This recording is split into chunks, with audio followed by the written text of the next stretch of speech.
A cancer cell is nothing but a normal somatic cell that has undergone some changes in its genome such that it now cares about nothing but growth. You know,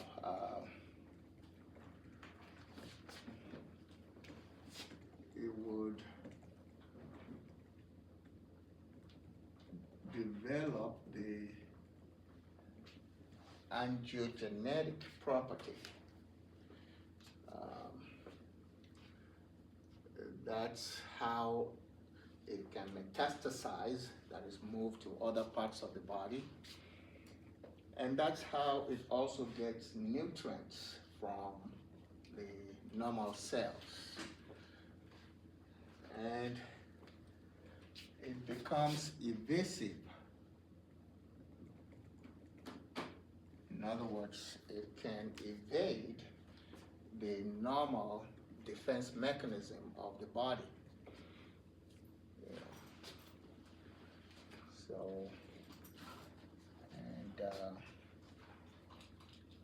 like we said, then it is only concerned with growth, not function.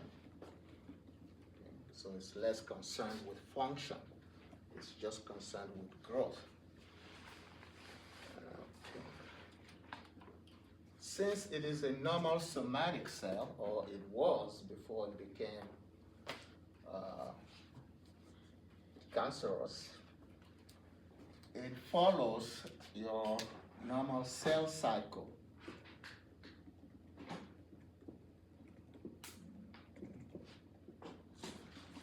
In terms of the division and growth. So it follows the normal cell cycle. And you can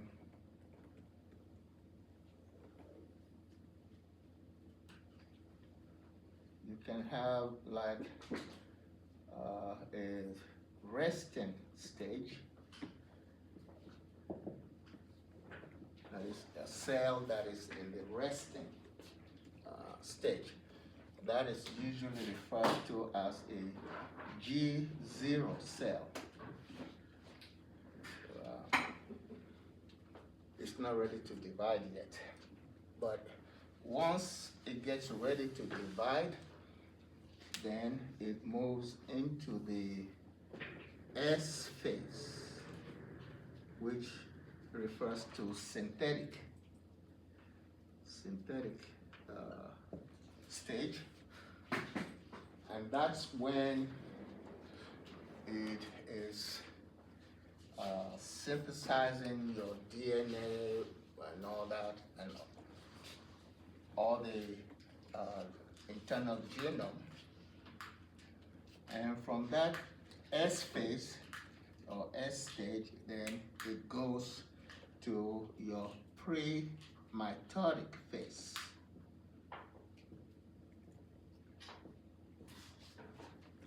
Pre-mitotic stage. Okay. And then it goes into the stage of mitosis. And the end result of mitosis is the production of two daughter cells. You know, each one is called a G1 cell. And then the G1 cell can re-enter the cycle and keep going around like that. Or the G1 cell can go into a resting phase, G0, and then when it gets ready to divide, it re-enters the cycle, and then you go through all that cycle. And all along that cell cycle, we know that some cyclin-dependent kinases are involved.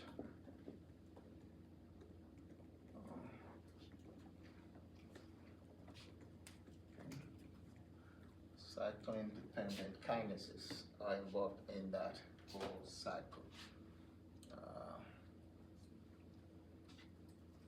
They just call CDKs.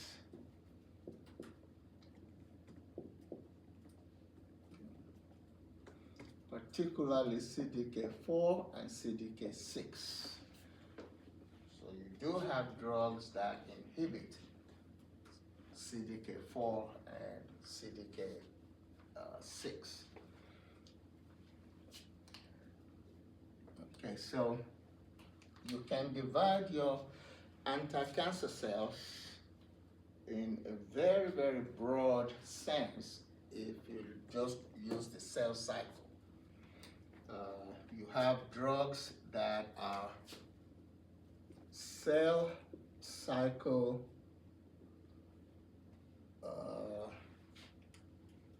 dependent or active.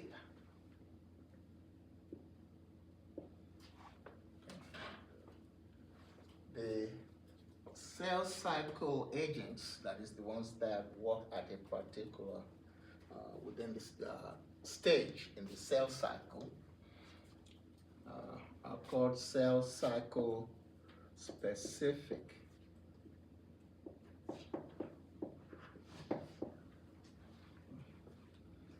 So the cell has to be within a particular part of the cycle for those drugs to work.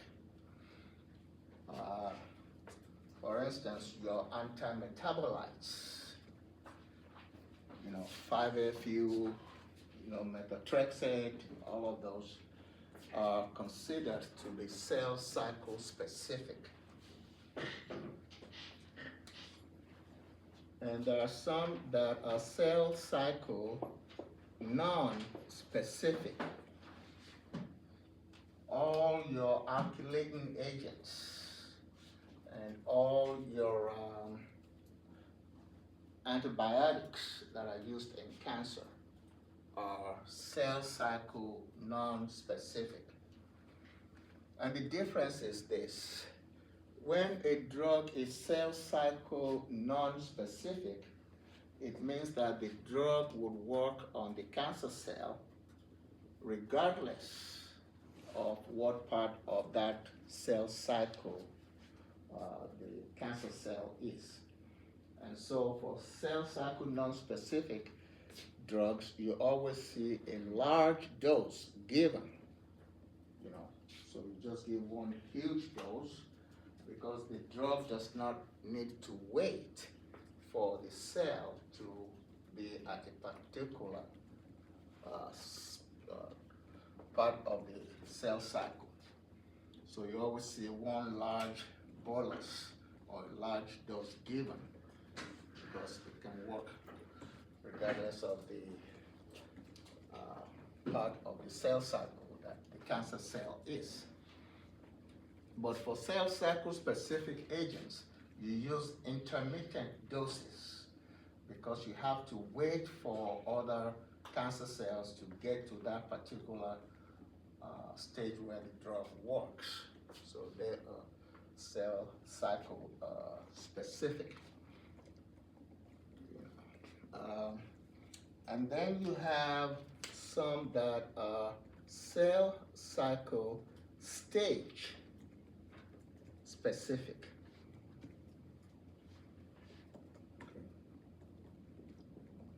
Those are usually drugs that work over here within, during the mitosis.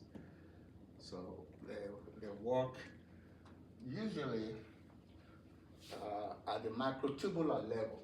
So the cancer cell has to be undergoing mitosis for the cell cycle stage specific drugs to work. Examples of your cell cycle stage specifics will be the vinca alkaloids, because the vinca alkaloids work by inhibiting mitosis, basically inhibiting microtubular function. So that's how you can divide your anti-cancer cells in very, very broad manner. the ones that are cell cycle specific, those that are cell cycle non-specific, and then those that are cell cycle stage specific. Okay. Oops. Let's see.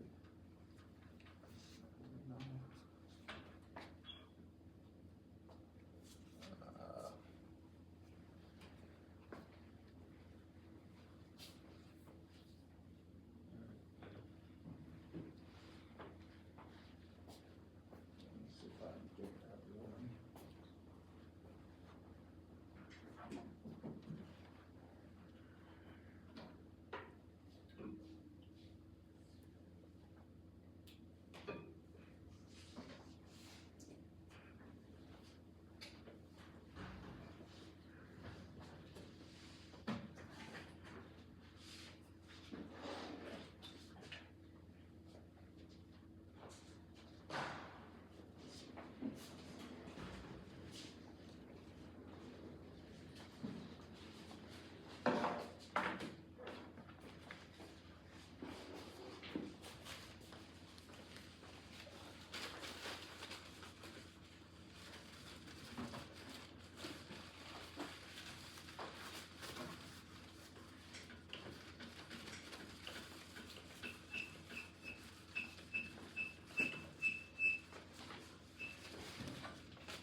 For our purposes, we will use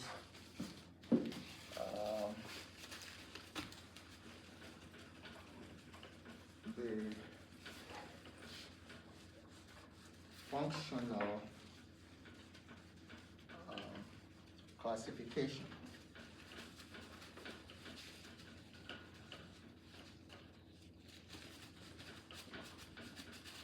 And for this section, we are supposed to deal with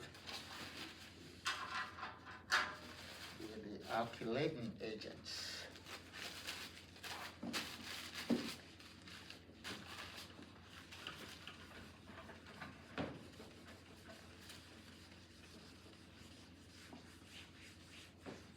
So you have this huge group of anti-cancer drugs that are classified as alkylating agents because they work by alkylating or tying up the DNA molecule of the cancer cells. And the alkylating agents, the ones that are written up here, the alkylating agents you can see divided into nitrogen mustards,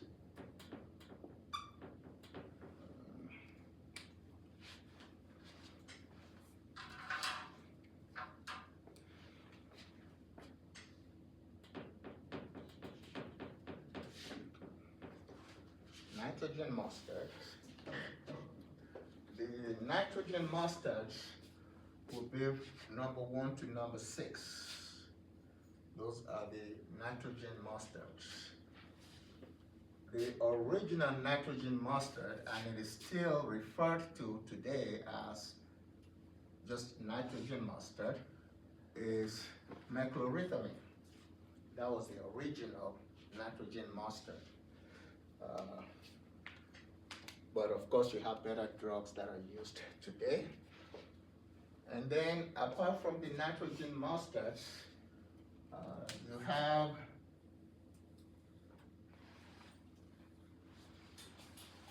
the ethylenimines, as in ethylene.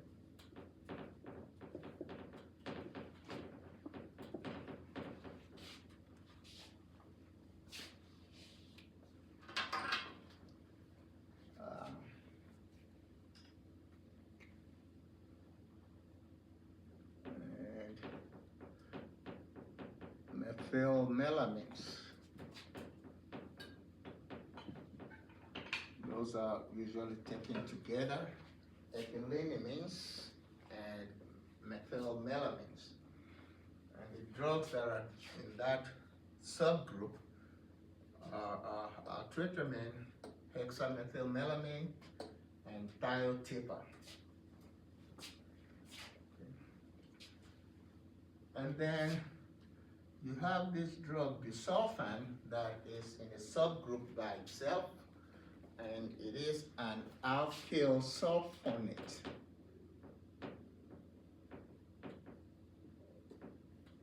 So we only have one alkyl sulfonate, and that is busulfan by itself. And then from number 11 to 14 here, those are the nitrosoureas or NUs. Nitrosoureas.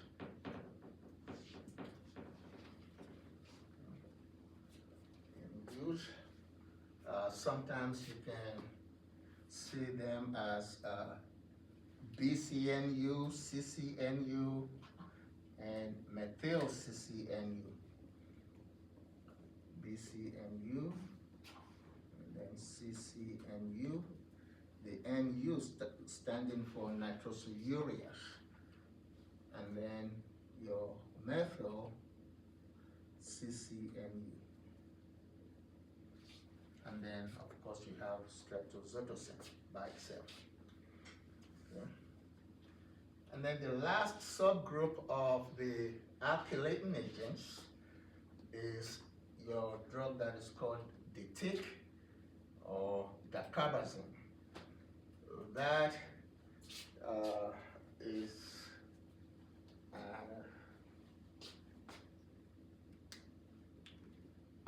a subgroup that is a triazine.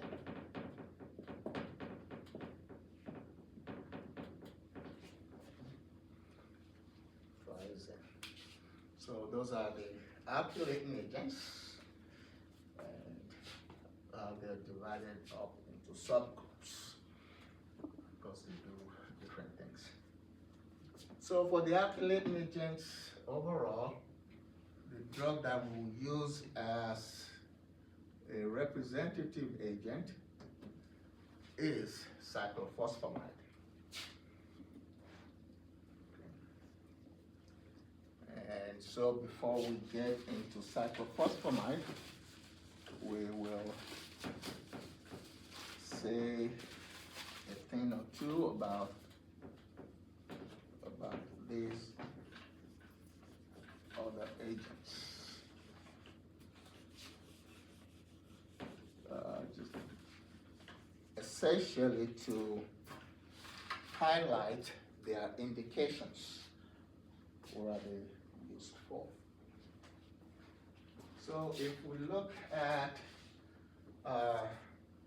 ifosfamide can be used for anything that you use cyclophosphamide for. They're interchangeable. But ifosfamide, whenever it is used, it comes with an agent that will prevent its renal toxicity.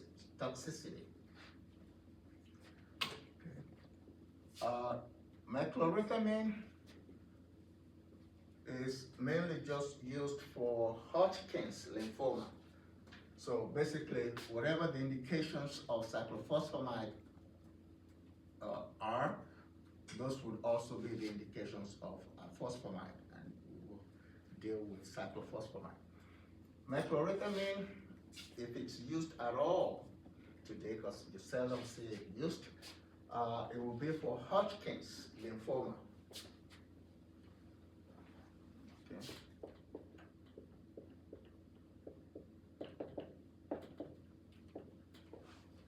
So Hodgkin's lymphoma and non-Hodgkin's lymphoma, that's basically what meclorithamine is now left with. chlorambucil. Chlorambucil is a nitrogen mustard that seems to work very well in CLL, that is your chronic lymphocytic leukemia. Chronic lymphocytic, like your lymph. Chronic lymphocytic leukemia, it works very well in there. It also helps with your Hodgkin's lymphoma. It is also used in non-Hodgkin's lymphoma, so it works in all those situations. And it also works in a situation where you have a large, okay, it is referred to as primary macro MSC. Okay. Macroglobulin, and then in the blood. So primary macroglobulinemia.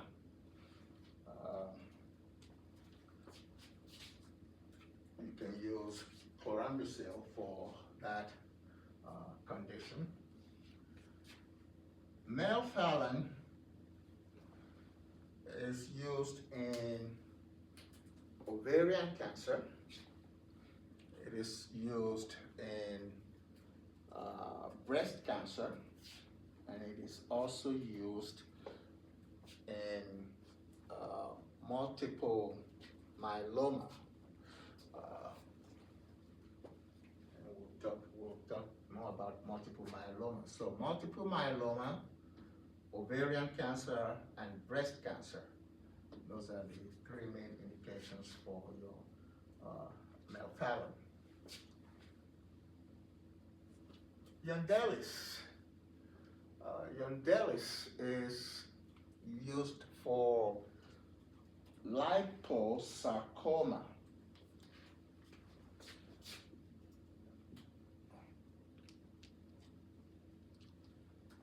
And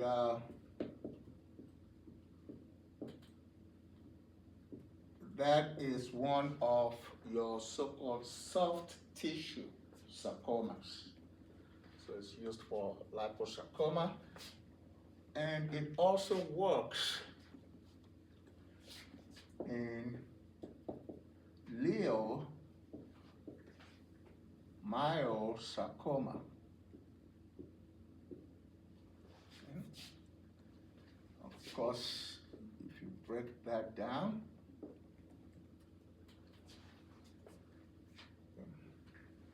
myo, muscle, leo, smooth. So that's a cancer of the smooth muscles. Okay. If it's a skeletal muscle, it will be rhabdomyosarcoma.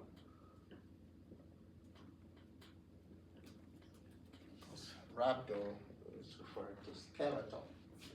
Okay, but Yondelis is used for leiomyosarcoma and also liposarcoma. And both of those are actually soft tissue sarcomas. Okay, they're soft tissue sarcomas. And of course, if it says sarcoma or carcinoma, that means it is malignant. If it just ends in oma, like if you just have leiomyoma, that would be a non-malignant tumor. If it just ends in oma, but if it ends in sarcoma or carcinoma, that will mean it is a malignant tumor. That's for Yondelis. Artritamine and hexamethylmelamine, those two are just used for ovarian cancer. Basically, that's all you'll see them used for. Thiotepa is used in ovarian cancer, and it is also very helpful with breast cancer. Okay, it's also helpful with breast cancer. Busulfan is used for one thing and one thing only, and that's chronic.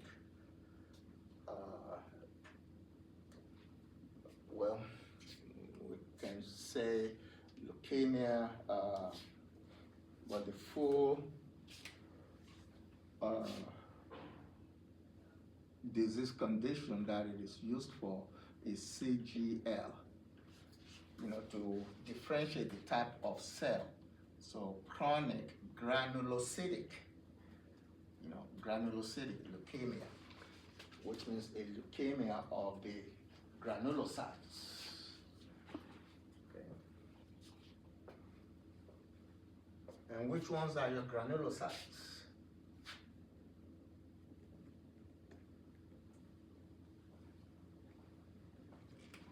Okay.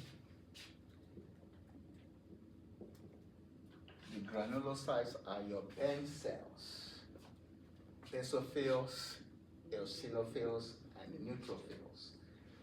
Okay. Those are the granulocytes. Okay. So, and you actually don't have to have a cancerous, that is a malignant tumor situation to use busulfan. There are times when you will see an increase in those white blood cells, because granulocytes are white blood cells. There are times when they will be very high, but the situation is not cancerous. Okay, so in those non-cancerous situations where you see an elevation of the white blood cells, you can actually use busulfan to reduce or to bring down the population of those white blood cells.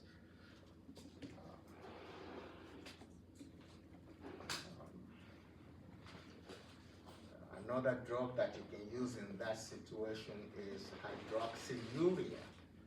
Hydroxyurea can also bring down your number of white blood cells, even when the situation is not cancerous. So you can use busulfan or hydroxyurea to manage leukocytosis when you have an elevation of the leukocytes. Then you go to the nitrosoureas. Carmustine, which is BCNU. Carmustine is used for Hodgkin's and non-Hodgkin's lymphoma,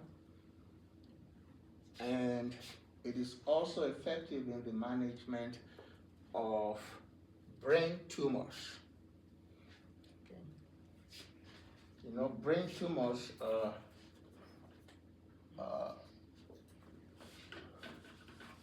very deadly. So they are, because they're in the brain, they're in your glial cells, so they are gliomas. Okay. And when it is fully developed, it will be a glioblastoma.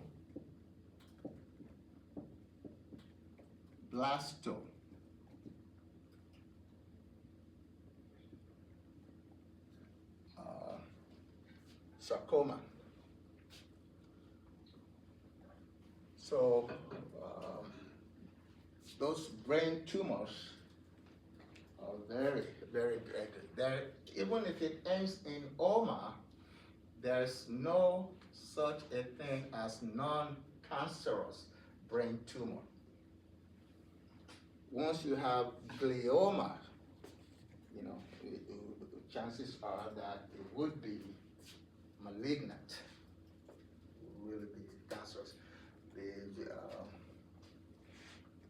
The other one where it might end in OMA, but it's always malignant, is in the lymph. Whenever you see lymphoma, okay, it is not benign, it is always malignant. So gliomas and lymphomas are always malignant. And there are drugs that you can use before you even get to the nitrosoureas for brain tumors. If it's a brand new one, a fresh brain tumor, one can use the drug Timodar.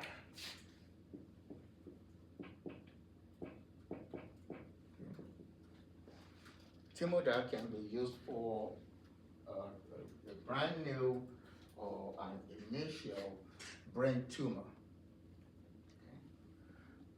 Okay. And if that tumor then advances, you can use a nitrosourea, you know, like your BCNU or Camustin.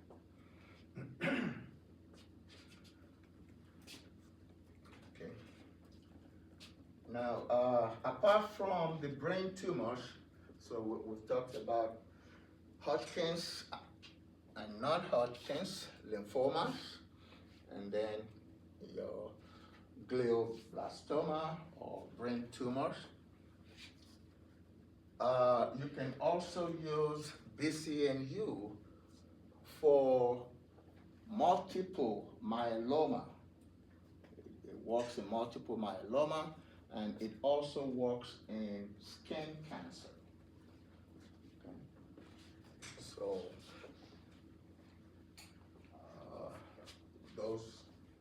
for those you can use that BCNU or Camustin.